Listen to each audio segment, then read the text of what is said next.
And okay, I'm good to go. Chatting with Drumr828 today about a number of topics. I'm assuming one of them is going to be Ethan Ralph. Yeah, I guess so. I mean, you can't talk about any of this without bringing that up. Well, you said you wanted to talk to me, so I'm just kind of curious. I kind of figured it'd be about that. Well, yeah, it's definitely revolving around that.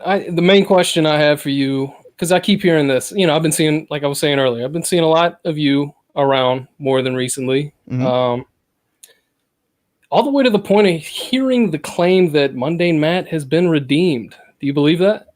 I don't care, to be honest with you. I don't give one iota of a shit about that. I buried that name in my backyard in a shallow grave. I don't fucking care. People keep saying it. I get that it's a meme. It's more of a joke. I've said it as a joke, but I don't give a shit, to be honest with you. Yeah, it's that's what I was gonna ask you. I was gonna ask you, how does Ralph setting himself on fire somehow change what happened to you in the past? Oh, nothing changes what happened in the past. That's the thing. You can never go backwards. You can always go forward. That's about it. So acknowledging the past is one thing. Not doing it again is another. Learning from your mistakes is the key factor. But you can never change what's already happened. We don't have the ability for time travel. And a lot of people like to hold on to the past, and they like to think that it's some kind of magical beast you can go back and tame when you can't. So there's no point of holding on to it like it's some kind of lost treasure.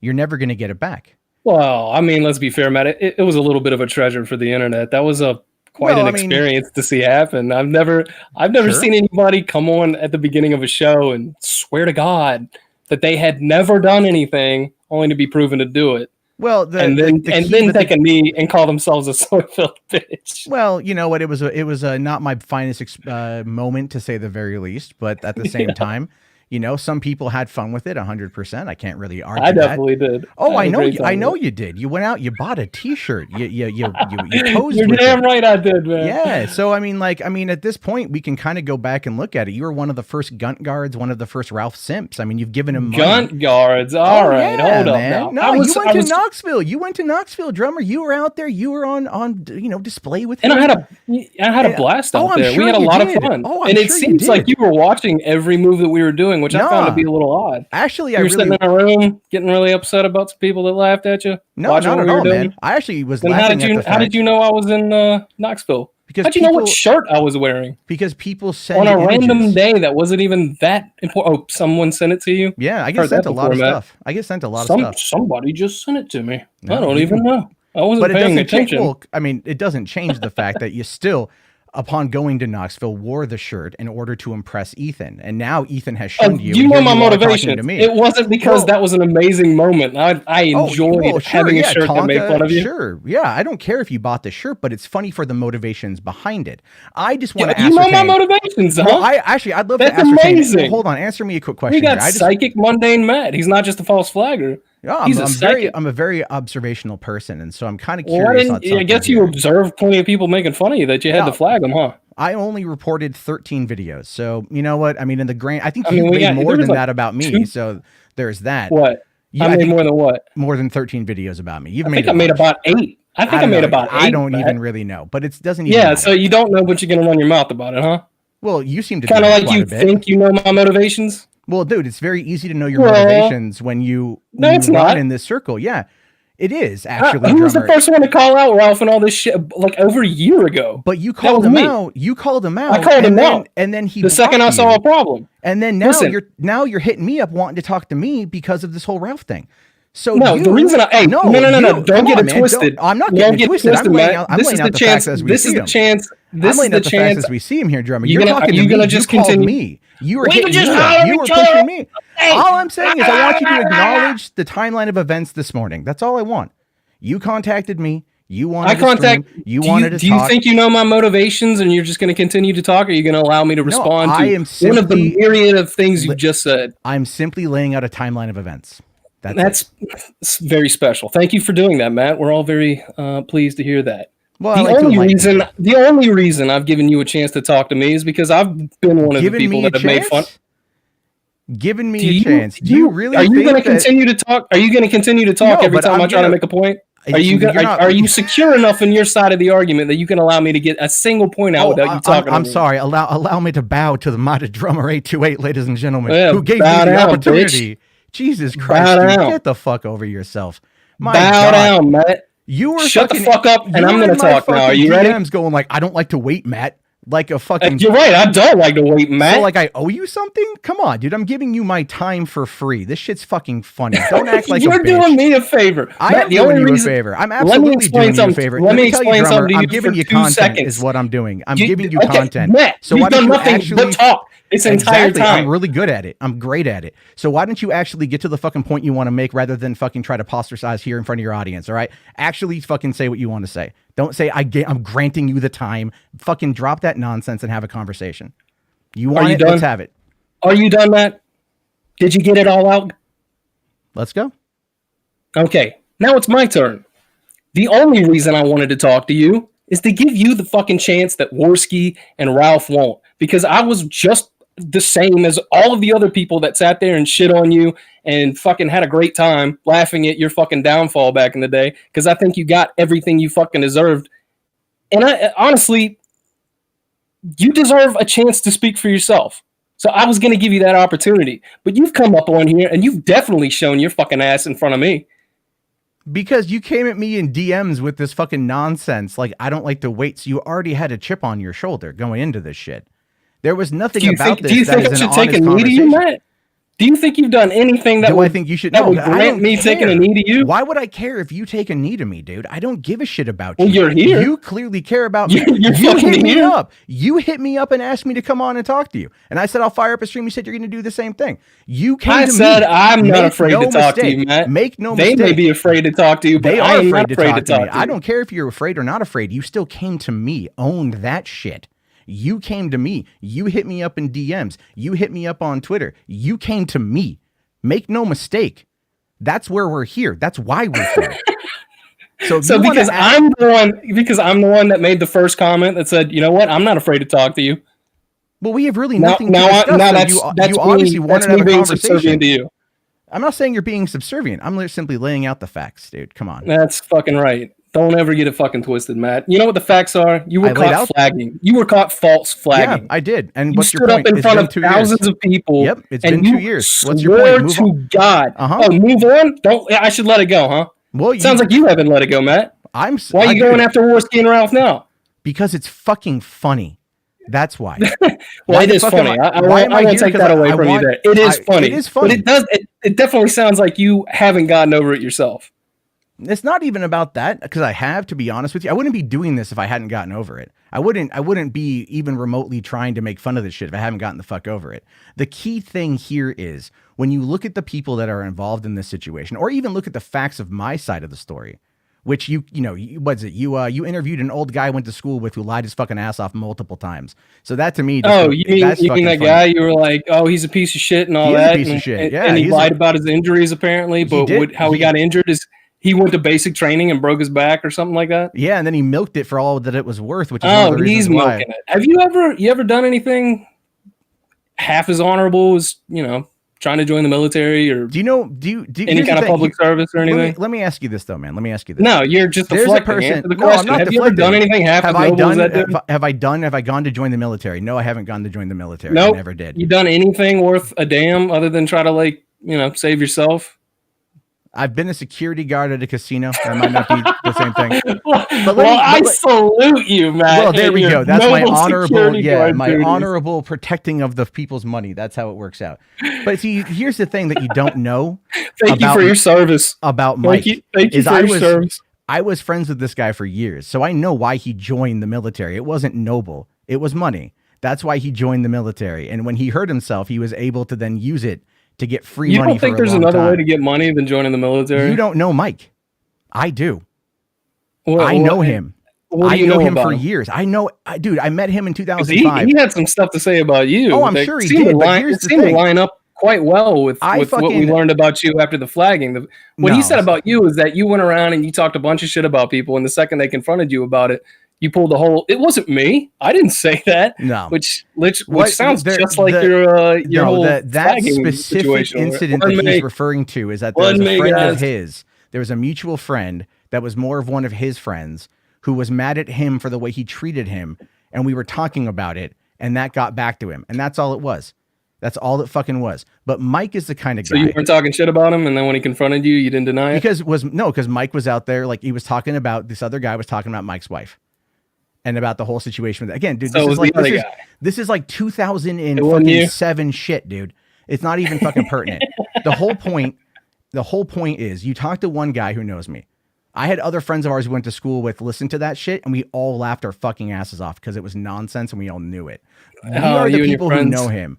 We are the people who know him. You don't know him. You don't fucking know me. Know him. So he had a pretty good story to tell. I felt like sharing. He has a lot of stories to tell. He had a lot of stories to tell. Yeah, I guess he lied.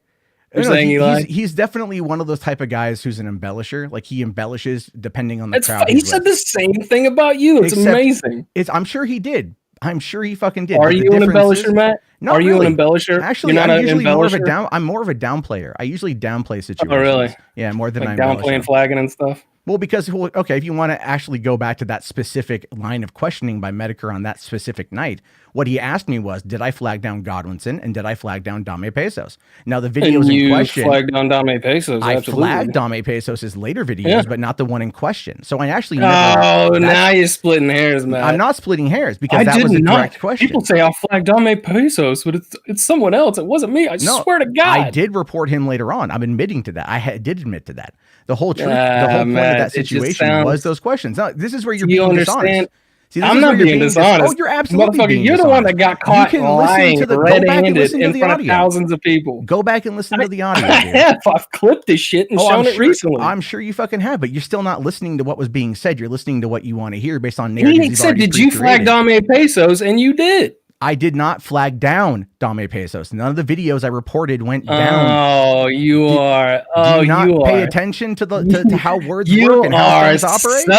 You haven't changed a bit, man. I don't think you learned anything. No, because the thing is, there was such a narrative built around me that most people don't know my side of the fucking story because people like you like to propagate lies and nonsense because you're a simp for Ethan Ralph. And now that you're no longer I'm a simp for Ethan Ralph. You were so a simp for Ethan Ralph. Yes, you absolutely are. Do you not understand over a year ago when, your boy Earjuice, he's my friend. No, you don't get to stop me while I'm in the middle of my point, Matt. I'm talking right now. I'm talking right now because I'm making a point. And you're not going to stop me. Do you understand that? That's fine. You can talk. The mic is mine. Ooh. Okay. Mr. Hardcore Drummer, make your fucking point. Are you ready, Matt? Yes. You called me a simp. I did call you for Ethan Ralph. You bought his t-shirt. Second. You're a simp. You're going to continue to fucking talk over me? I'm not talking over you. I'm responding to your point. Making fun of you. Yeah, and that's still giving him money. And that's you wore that to go meet him for the first time. You wore that shirt to go meet him for the first time. That is a simp move. Yes, you did. You wore that in Knoxville. You want to know when I wore that shirt? You wore it in Knoxville. There's a photo of you guys in the car together. After the fight was over. And everything was done. And you still wore it when you met him for the first time. Very fucking strange. I saw a fucking picture. It's a shirt making fun of you, Matt. That's why I bought it. Yeah, but you still wore it. It really seems to chap your ass. No, you wanted to impress him, which is why you're so butthurt about him blocking you that you're talking to me. This is the greatest thing about back in 2018, I called Ethan Ralph out and predicted everything that's happening right now. I called it all out and predicted it. I did hear about that. You got on your motorcycle, you made this emotional plea. So to call me a simp for Ethan Ralph when I'm the one that called him out, predicted everything, and then now all of my predictions are coming true, and I'm documenting everything. The fact that you want to call me a simp is your fucking spin. It's your bullshit, and it's another lie from Mundane Matt. No, congratulations, Matt. The legend continues. You ever given him super chats? Nope. Well, you definitely gave him money for a shirt, so that's still part of the whole thing. I'm just trying to ask you how much it's back to the shirt again, right? I bought a shirt making fun of you. If I could have bought another shirt from someone else making fun of you, I would have bought that in a heartbeat. And then you would have been a simp for that person. I guess spending money for you is like a big deal, too. I love that. For me, it's a matter of a t-shirt. I saw a t-shirt making fun of you when I bought it. It's so funny that you're so defensive.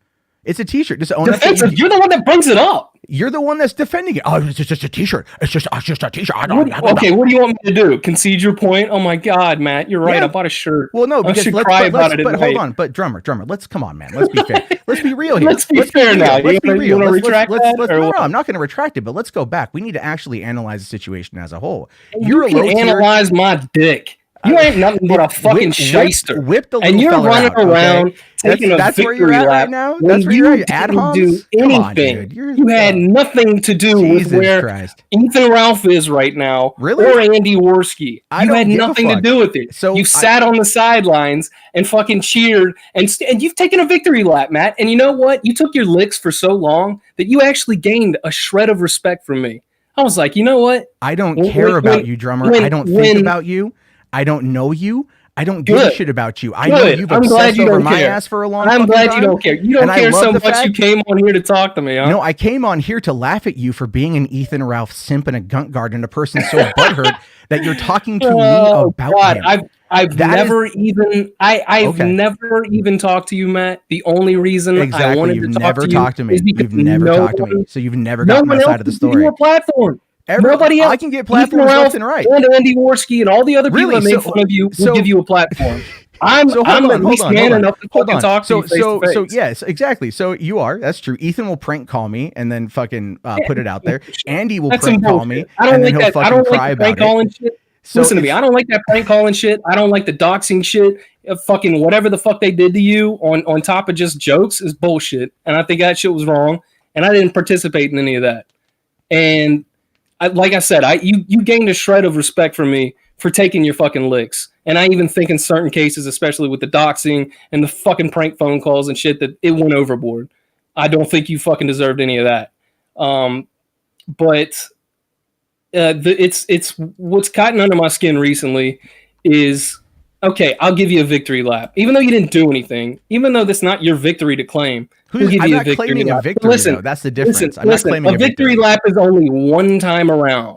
But I keep seeing your ass going in loops and loops. And all you're doing is running in circles at this point. Why are you watching me then? It's kind of hard to fucking not see how Matt Jarbo in all the posts. Easy. You mute me on Twitter. You mute my name. You don't watch my channel. Oh, you see, I can't. I'm not. There's so many ways. There's so many ways. I mean, there's so many ways for you. You recently subscribed to my $3 Theater channel. I saw that in the sidebar. I thought that was interesting. I'm like, oh, person doesn't know about me or care about me. And you checked out that channel. Yeah. Yeah. So you clearly want to know what I'm saying. You clearly want to know what I'm about. I keep tabs on you. Yeah. So that's you paying attention to me. I don't pay attention to you. See, this is the key difference here. Well, I'm taking a victory lap. You should probably stick to that theory when you're talking about what clothes I'm wearing and when I'm doing it. Well, dude, all I'm doing is pulling out. You claiming you don't care, but you seem to know a lot about my fucking inner workings of my mind, Matt Jarbo. I pay attention to a lot of shit. And here's the thing, dude. I'm not dumb. It's not hard to figure out people's motivations. I don't know about that. Well, I've made mistakes. You're the one that showed your report history after flagging. I did. And guess what? My report history hasn't changed in 2 fucking years. Not one goddamn iota. We'll say it again? My report history has not changed in 2 years. Oh, I bet it hasn't, man. I really hope you learned your lesson there. So no, because that's the thing, is like I got fucking mad at idiots and I acted stupidly. That's been known and I've owned up to that shit. The key difference though between me and let's say Ethan Ralph is that like I went out, I got fucking therapy. I haven't had a drink of alcohol in over a year. I'm on antidepressants for my anxiety and I've been evening myself the fuck out and working to better my life and my fucking family. That's the difference between me and Ralph. Now what's going on right now is the fact that this dude, again, if you go back and you look at it, Ethan and I have this very odd kind of relationship because that's how we met Faith, is because Faith saw that Killstream episode and she talked to him that way. So as always, somehow I'm tied into Ethan and they keep bringing me the fuck up. So you know what? This is the thing. They keep bringing me up. I opted to keep my fucking self to the sidelines, work on my own shit. But after 2 years of this nonsense, fuck that noise. You come at me, I'm going to come back at you twice as fucking hard. There's way more dirt on them than there is on me, and I don't give a shit. This isn't about a redemption arc. This isn't about trying to fucking get back what I lost. I don't fucking care. I will burn it all to the goddamn ground. I don't give a shit. I don't fucking care. Hey, look, I like that. That mentality I can sympathize with. But man. I'm not going to sit there and fucking take lies from fucking people, and I'm going to push back on shit. And that's including you for the shit you've said about me. So you and never what did I say about you that was a lie? You reiterated all that goddamn nonsense. I reiterated this what? Stream. All right, you I want to reiterated split hairs over fucking what was said or what was shown or whatever. You're splitting the hairs. I'm giving facts. I'm providing facts. There's a difference facts there. Like what? Facts like the fact of the questions that were asked and my responses that were given. Did I report You said you people? Didn't flag anybody. I swear to God. God. Didn't flag anybody down. Anybody down. No videos went down. Dumbass. Listen to what I'm saying. There's differences in the reporting. Yes. I'm not about to eat that bowl of shit you're serving me right now, because man. You're fucking, because I'm right. And that's the truth. Yeah, because you're full of shit, man. No, I'm not full of shit. You're telling me I'm splitting hairs. You're the one that's like the word down. It was the word down. You know exactly what you went into that fucking show doing. I know that you went in there to claim that you fucking didn't do shit, and you did. I never touched Ralph's stream. That's been proven. If you didn't do anything, what did you apologize for? I apologized for in that moment the shit that I had done, but not the shit that I didn't do. And I'll tell you, I'll tell you this. I will acknowledge you did something then, right? But not what I was originally accused of. Oh, shut up. That's the difference here. You want to talk about actual things that I've done versus things that I haven't done? No. Look, man, you could fucking actually have a redemption if you would just fucking own your bullshit. Man. I owned my shit, asshole. I'm just not going to sit there and fucking take claims for shit I didn't fucking do. There's a difference there. No, there's a fucking difference there. I'm not buying what you're selling. I don't care. I lived it. I fucking know it. I'm not buying what you're selling, man. All right, well, why don't you jump on your bike and make a video talking about it again or some shit like that? You're going to let's talk about my bike some more, man. My bike's pretty fucking cool. I like it. That's cool, man. I don't fucking care how you make your goddamn content. All I'm saying is, in my side of things, I don't really pay that much attention. Shit gets shown to me quite often, but I don't dive into it and fucking obsess over it. Yeah, because people have been paying the fuck attention and they send me stuff. I hear that quite often. Well, that's the truth of it. I have 2 kids. I have a house. I have jobs. I do shit. People send me stuff when they find it funny. Now, let me ask you this, man. In an honest question, what do you think? Why do you think Ralph and Worski, why do you think they won't talk to you now? Because I will fucking call them on every goddamn thing that they've done. Every goddamn thing that they've done. I mean, I think it's bullshit. I think if you're going to run somebody through the dirt, you should at least face them. Sure. No, that's fine. I agree with you on that. But the problem with it is, though, is that Worski is such a fucking little bitch. And I say that to his truest intent. That, like, we were DMing the other night. And I'm like, dude, have me on your show. Like, you're going to fucking call me. You're going to fucking call me. You're going to have Kyler fucking fake being this investigative journalist. Have me on your show. Let's fucking talk about this. He blocks me immediately. Then he fucking plays Flight Simulator and he flies it into my fucking house and I give him shit for that. Because it's the stupidest thing on the fucking planet. That's bullshit. That's got to be the most creative way to dox somebody. It's so stupid. I was like, I didn't even know about it until literally I was sent the fucking screenshot the next night. So I roasted him over it. Then he unblocked me in order to respond to it. I DM'd him again and said, why don't we fucking go on your show and talk about this? Or why don't you come on my show and talk about this? And then he blocked me again and went on this crazy fucking rant with Kyler for 4.5 minutes. Where they're trying to label me a pedo and all this shit. Stand this Kyler dude. Yeah, he's a fucking moron. Where the fuck did he come from? Where did he come from? Is there an origin of cancer? Like, that's how I kind of view that. I mean, the dude literally looks like he does drive around with a van that says free candy on the side. He really does look like the kind of guy you would see in a horror movie that, like, oh yeah, that dude's the rapist. You know what I mean? Like, that's what he looks like. And he's got no personality. He's got no game. And he just vapes constantly into his fucking microphone. And I'm sorry, look, man, you got to agree with me on this one. What the fuck is up with 480p? Have you noticed that on their shitty ass stream? They can't go better than 480p. I don't know why. Really that bothers me. But... That bothers me. As a person who does YouTube and like deals in high definition, for some reason that does get under my skin. Like, come on, have some fucking respect, Andy. Put on a little bit of makeup, cover up the fucking coke acne that you've got on your fucking forehead. Shave off that goddamn stupid man bun because you're not goddamn fucking Red Bar. And stop barking like a circus seal. This is the stupidest shit I've ever fucking seen. It is. It really is. Like, I don't like your content, but you at least put out more thoughtful content than they do. Well, thank you. Andy would most likely suck 1,000 dicks in a row if it got him just a smidgen of lino that he could use to buy his house in Portugal. He would have no problem just slurping it down like a fucking drink.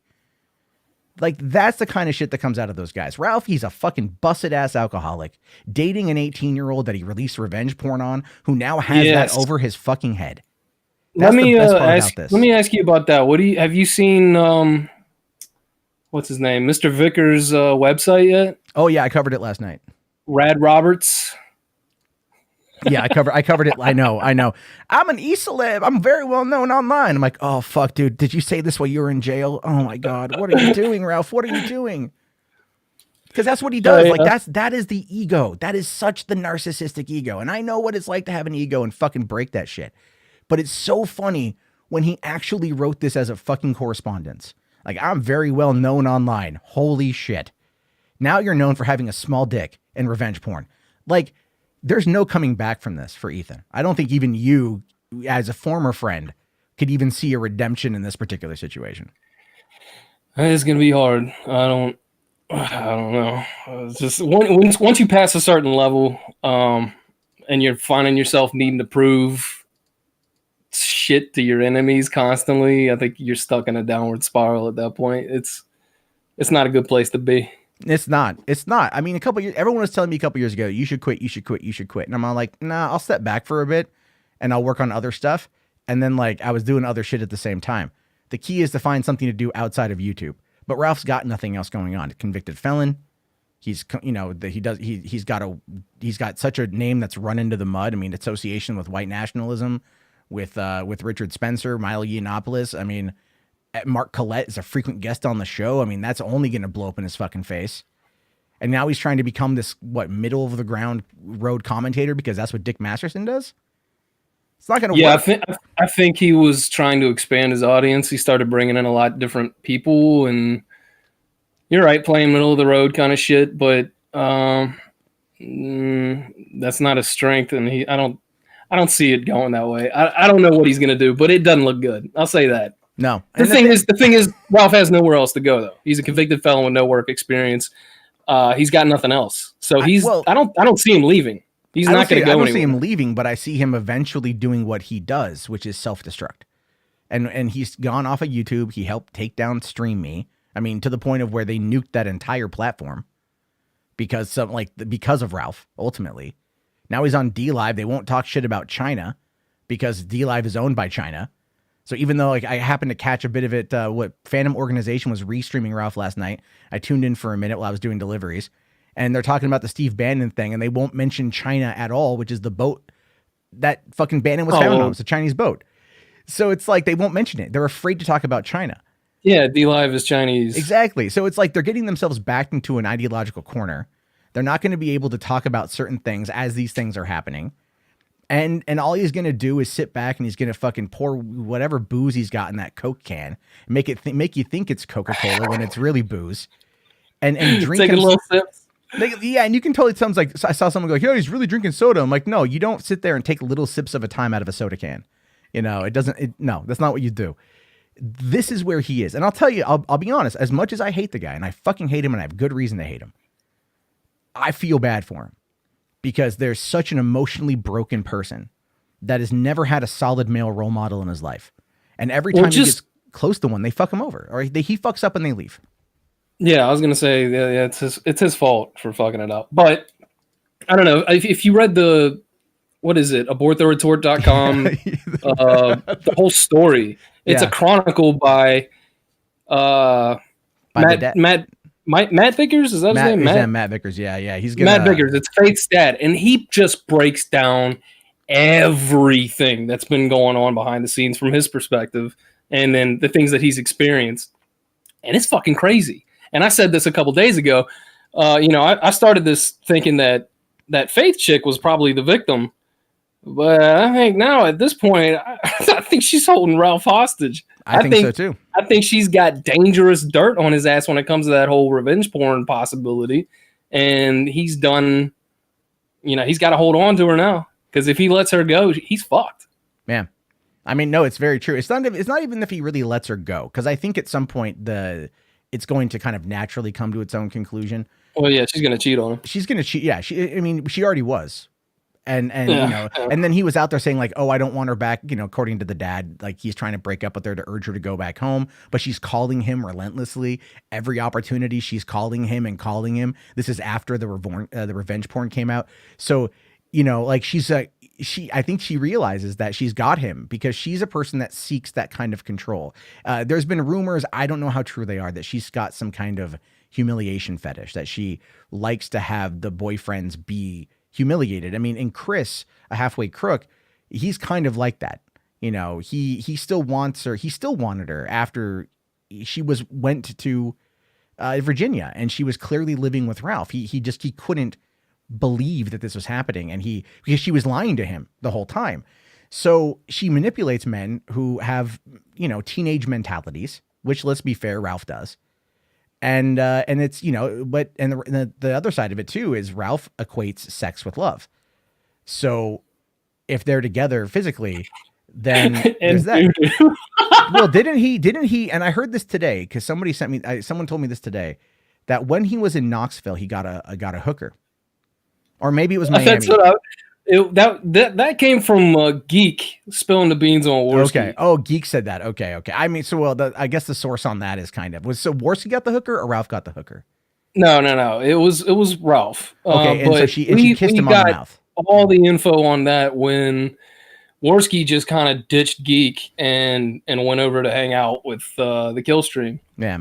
And Geek was like, yo, what the fuck? I've been waiting on you like to come back. You come back. I was here for you. I did everything I could to help you. The second Ralph, you know, calls you up, you just ditch me. And that's when I was like, all right, motherfucker, I got to talk about this. Well, I find that I mean, really I'm not funny. even buddies with Geek. But I know how much fucking Geek did for Andy, and for Andy to just leave him in the dust. I was like, dude, that's fucked. Well, that's exactly what's going to happen with this situation. I mean, as soon as Andy can find a way to make the subcultured or the twisted mind of Andy Warski somewhat sustainable without the kill stream, and they are making good money on there. Like, there's no denying it. They are making good money. Do you think there's a weird thing going on about where this money's coming from? Oh, yeah. I've said this for a long time. My theory, and this is just my theory, is that in 2018, when the Warski Live was hosting all the right-wing shows, and there was money coming in, like more money than you would expect to come in these situations. My theory was that at the time you had alt-right people that were trying to bring alt-righters into the mainstream, and they were using these right-wing shows on YouTube through super chats to enforce that narrative. Because, you know, let's be fair, you and I are both YouTubers. If a super chat comes in, we're thankful for it, and we also talk about what they say. And it's not hard to dictate the conversation if you are putting money into the conversation to keep people on the subject you want them to talk about. Then psychologically, the YouTuber will then go, well, that worked for me. I made all this fucking money. That's the direction I got to go. And then they'll find a way to bring more of those people on and further push that into the mainstream. So I think there was a lot of money laundering that was happening. I have no proof of any of it. It's just the theory that I've been working on. I don't know. It seems strange. Yeah, well, even on DLive, it's like all this money comes in. You know, Ralph made $500 to shave his head the other night. The fuck? Isn't that just weird? Yeah, they bullied him. Gator and Bibble, I think, bullied him into shaving his head. And then he's like, oh, I'll do it if I get like a Ninjini or Ninjet, whatever the bigger one is. And then like 3 of those came in within a few minutes. And then more lemons and more Ninjets or Ninjinis, whatever. And he got it for like about $500, and then he shaved his head. So it's like, I don't know. There's some weird shit going on there. And I think that whoever's sponsoring him, and I do think he's got a bit of a background sponsor, I think it is tied to the right, which is why he's not going to be able to get away. You know, we see this. I mean, we know that there's a lot of money spent on advertising in politics, but now when you look at the fact that social media has such the reach that it does, and we know that more people get their information through social media, and more people are watching YouTube or listening to podcasts because it's direct contact with that person. Putting money in is going to be a really easy way to get that person to sponsor that content and therefore put it out to their audience in a way that comes across as acceptable and very endearing, you know, because this person that they trust is talking about it. Therefore, they subconsciously trust it more. Okay, well, I don't know about all that. I mean, it's some weird, it's a theory I've been working. I got no evidence. I got no evidence of it. All I do is I look at it, and I know YouTube as a platform very well. I've gone to multiple trainings. I've talked to multiple engineers and asking questions about what's going on in the platform. And the platform is completely fucked 100%. It's all compartmentalized. No one knows what either hand is doing. They're trying to make it work, but it's clearly not. But then you look at like how they push the money.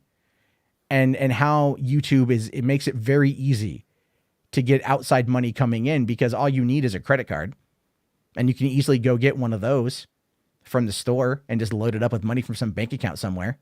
And it wouldn't be hard to financially put money in, to run money through, and YouTube takes their 30% cut, and they don't give a fuck where the money comes from. Yeah, it's a theory. I don't know how. I don't know. I can't run with anything that on that level. I just don't know enough about it. But yeah, no, it's true. It's weird. It seems like there's too much money running through it. It's not that. I don't know. I just don't see that being a legitimate amount of cash to be flowing through. Well, there's also like other avenues of cash as well, right? So you have like, it's not just super chats, although those are a big factor. You've got like the different tipping companies like Streamlabs, or I don't know what else anyone else uses. You've got like Subscribestar. You've got Patreon, which is not hard to launder money through Patreon because they use PayPal, and that's very easy to do.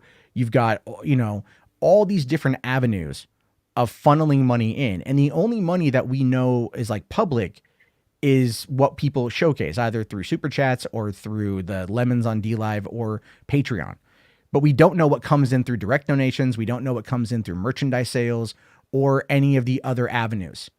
So especially podcasting is a big one, because podcasting, and Ethan talked about this a while ago. I saw this post from him, and he goes, oh, the Kill Stream got like 77,000 listens this month. And he was really happy about that. But if he's got advertisements on there through whatever company, I don't know if he does or doesn't, like that is a lot of people to directly market to.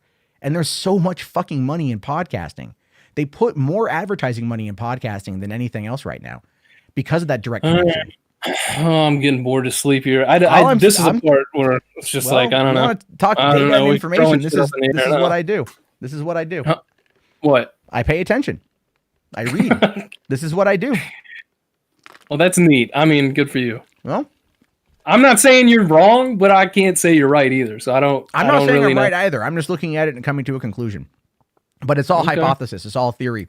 I'd love to find out more data. I've just noticed a large amount of money flowing through, and I've heard people talk about the whole fact that, it is. I've heard the money laundering idea come up before. I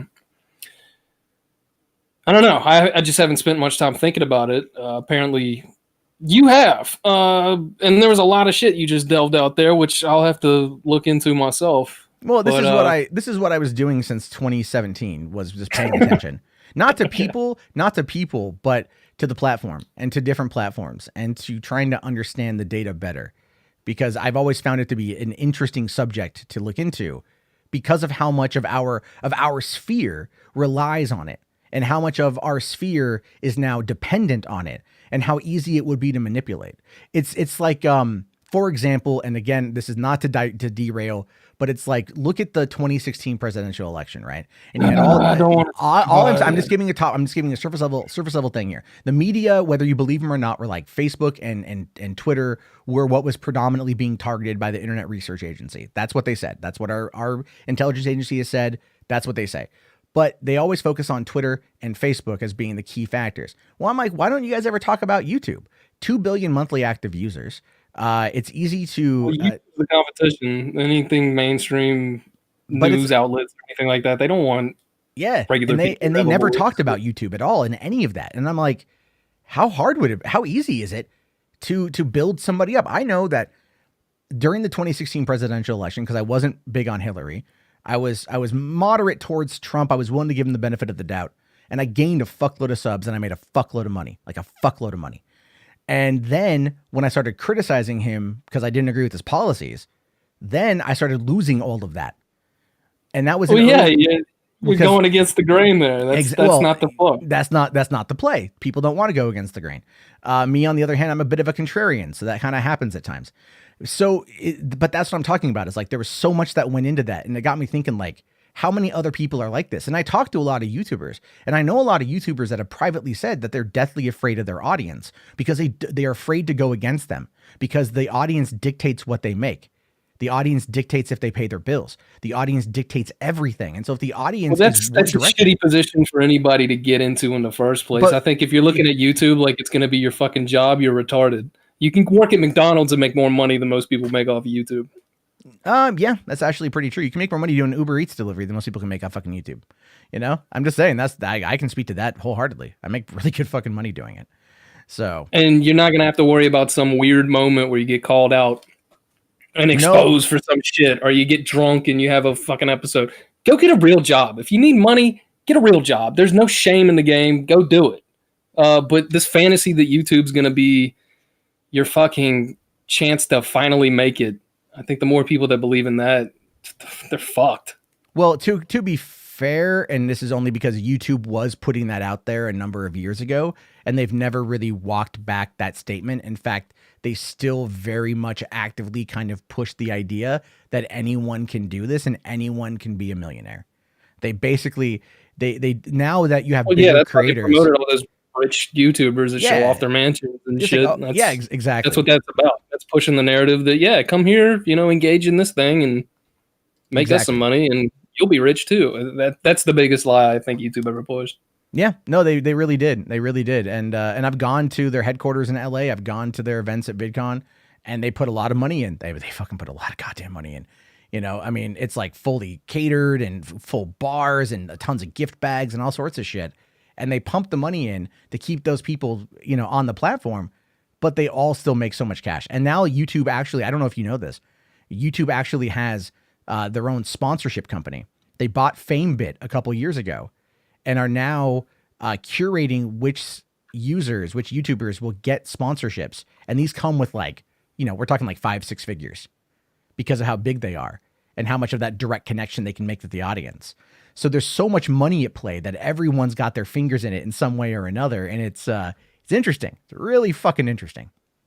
Well, I'll have to look into that. Well, Matt, I think we should wrap it up, man. We've gone pretty far off course here, but I got to say it was interesting to actually get a chance to talk to you. And like I said, I've run your name through the fucking mud. I thought it'd only be fair to confront you face to face, at least have a talk with you for once. And it seems like the other people that have done that haven't. Outside of Earjuice has been trying to get me to be buddies with you for a while. And Earjuice and I talk. He's a good dude. I like Earjuice. I've been telling Earjuice to fuck off when it comes to that shit. That's fine.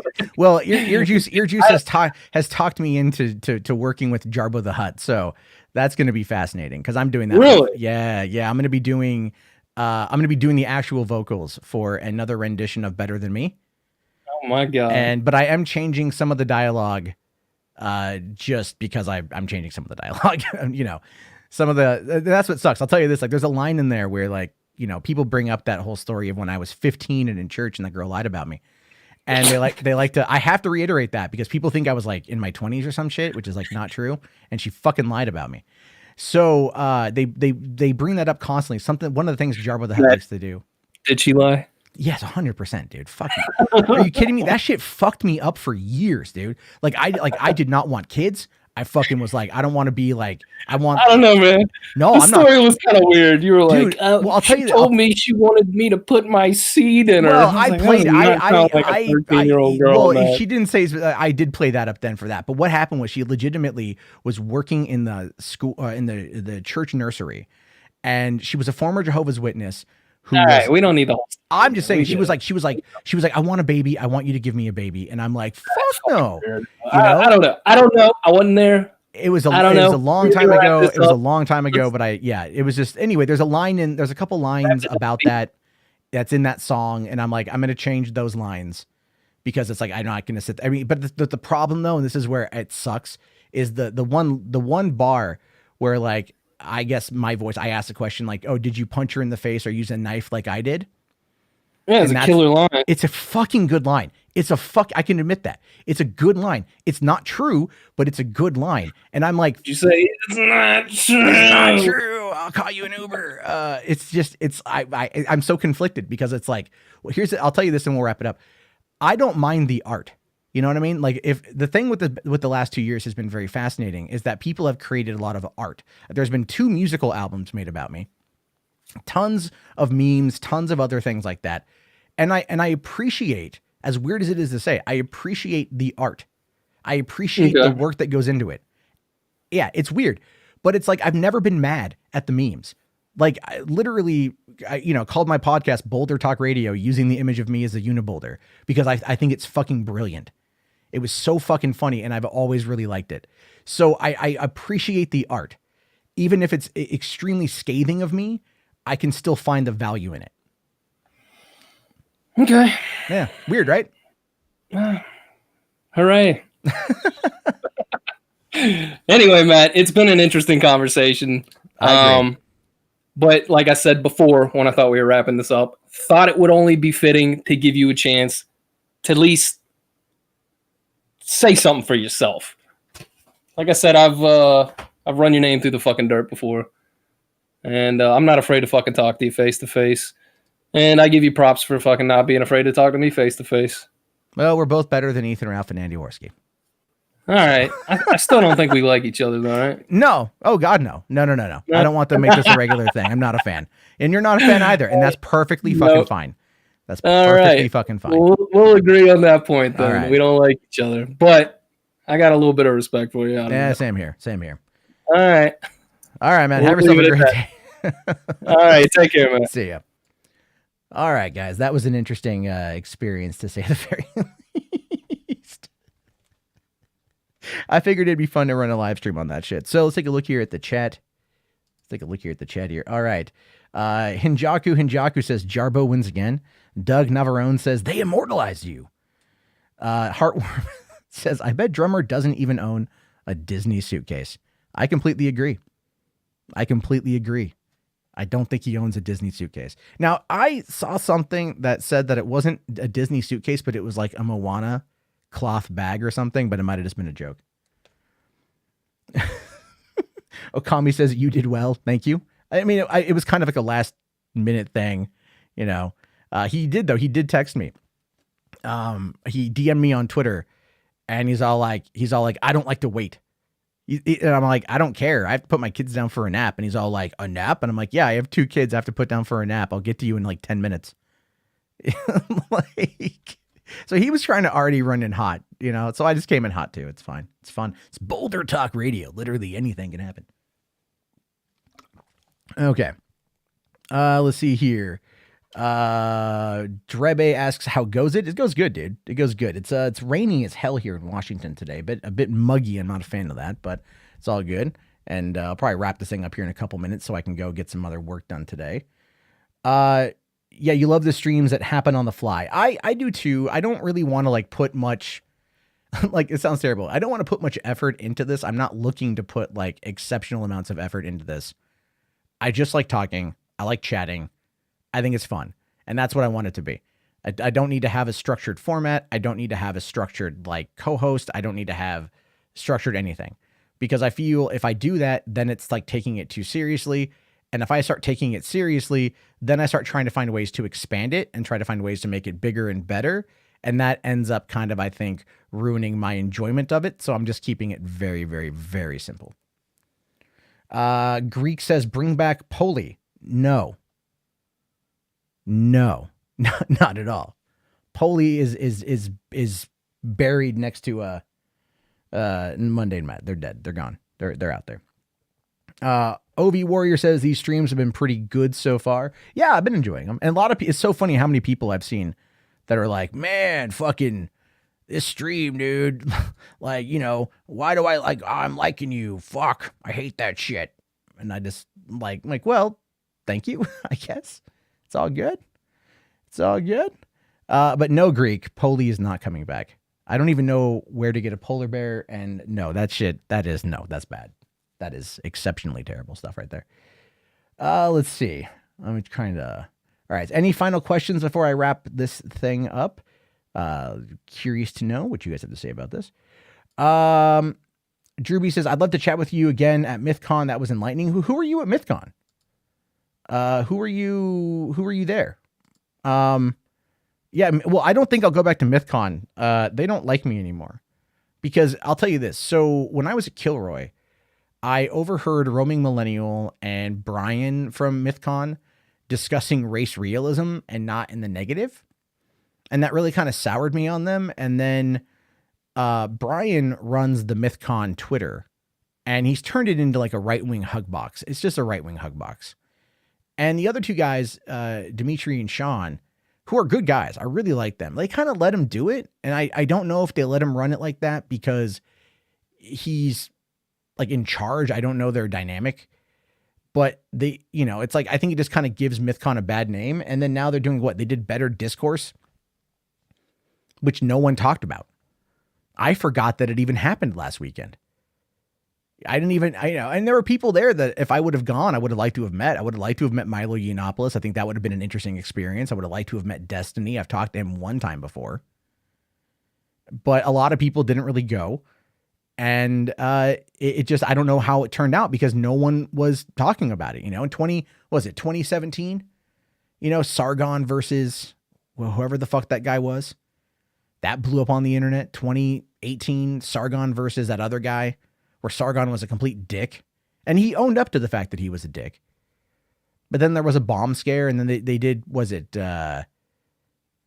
Better Discourse? Was that the one they did last year? Where they had to do it at a casino? I forget what it was called, but like, I don't know. It doesn't matter. You know what I mean? It just doesn't matter. Like, it's a friend of mine called it CPAC for YouTube, or a YouTuber CPAC, and I completely agree. So, but like, I mean, it's funny because I know Hunter Avalon was there, and I would have liked to have seen Hunter again. Hunter's a good dude. I don't agree with him politically, but he's kind of like become more of a lefty, which is really, really funny that he's become more of a lefty and he's calling out the alt-right. So it's just one of those things like, well, all right, sir, let's see where this season takes us. Let's see here. Plus Skeptic did Vadim dirty. Yes, he did. Greg, yes, he did. Herb Green says Polly won. Oh my God. Bloody Deagle. Sorry. What's Mythcon? Is it something for those who LARP as wizards? No, it's a 1-day panel discussion conference on different topics. Generally around the idea of like atheism was the first idea of it. And then they realized that they could get YouTubers to show up. So they basically made it about the culture war and started inviting like all these like top, like right-wing, left-wing YouTubers, mostly right-wingers, because right-winger audiences tend to show the hell up. And they got the left leaners to show up, who would then also be used as bait for more of the right-wing audience. It's not, but the thing is, like, when I went to Mythcon, the crowd was very nice. Like, the people there were very nice, very friendly. People were giving me shit over the whole flagging thing, but everyone was very nice at the end of the day. And I had a good experience. And I felt Milwaukee was a beautiful city. And I had so much fun in Milwaukee, and I'd love to go back. So, it wasn't bad. It's just that the people behind the convention are kind of like, well, one guy in particular is kind of a dick, and he ruined it, I think, for a lot of people. They have the opportunity to actually have conversations, but they want to stack it with people who are going to sell tickets. And I know that's the whole point, but it feels ultimately like disingenuous based upon the original what they were originally trying to do. All right. Let's see here. Thunderfoot. Thunderfoot was in my neck of the woods a couple years ago, and like I was so close to being able to meet him. I really wanted to. That would have been great. Let's see here. What happens to the alt-right if Trump loses? Do they get more entertaining? They're going to cry. They're going to cry. They're going to cry quite a bit. If Trump loses, you're going to get a lot of very salty individuals on Twitter. And I think a lot of people are going to be like losing all sorts of relevance. Remember kind of like how there was a lot of like left-leaning people that were pretty big that kind of got overtaken by the right-wingers in 2016 because you had like that rise of the right-wing populism and those commentators, and then they're hoping for another 4 years so their jobs are secure.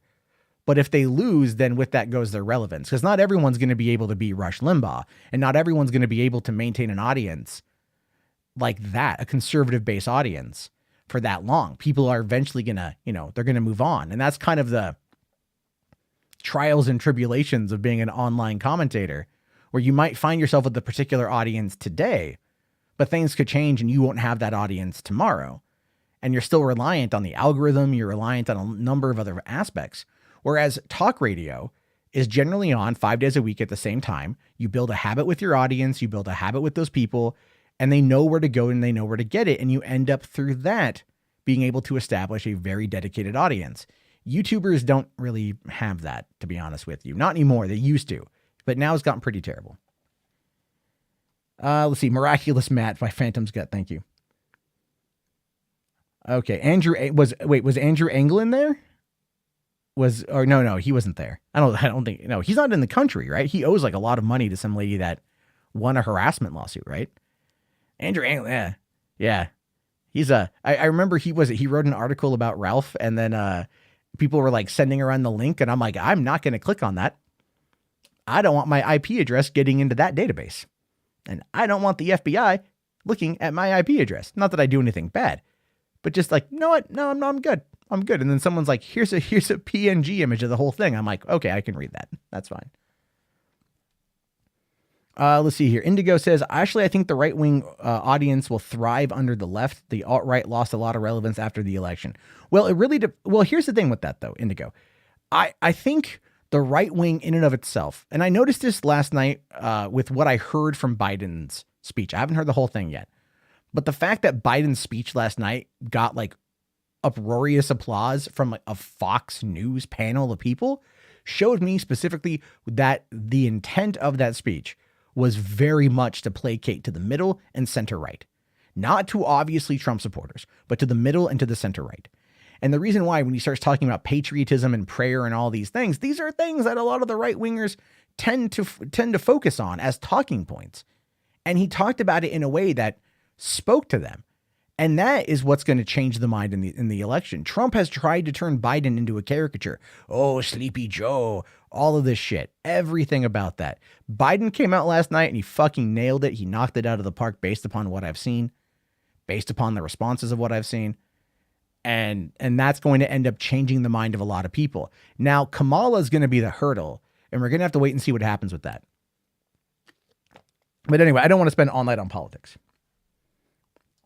Or all day on politics. Okay, I'm going to wrap this up because we've been on now for about an hour, and I still have to do a bunch of other work. So I appreciate the conversation with Drumr. It got a little feisty in the beginning. Clearly, he and I are not fans of one another, and that's perfectly fine. But conversations still happened, and it left amicable at the end. Which, look, that's all we can really say about one another, right? We can only really push for the amicable and hope for the best. So, plus, what is it? Common enemies make for strange bedfellows, right? It's one of those weird situations. That being said, guys, I don't know if I'll be back on tonight. It's Friday. I might. It depends. I might want to sit and play video games. I haven't done that all week. And I'll talk to you guys all later. Thank you again for watching. Have yourself a fantastic day. And peace out.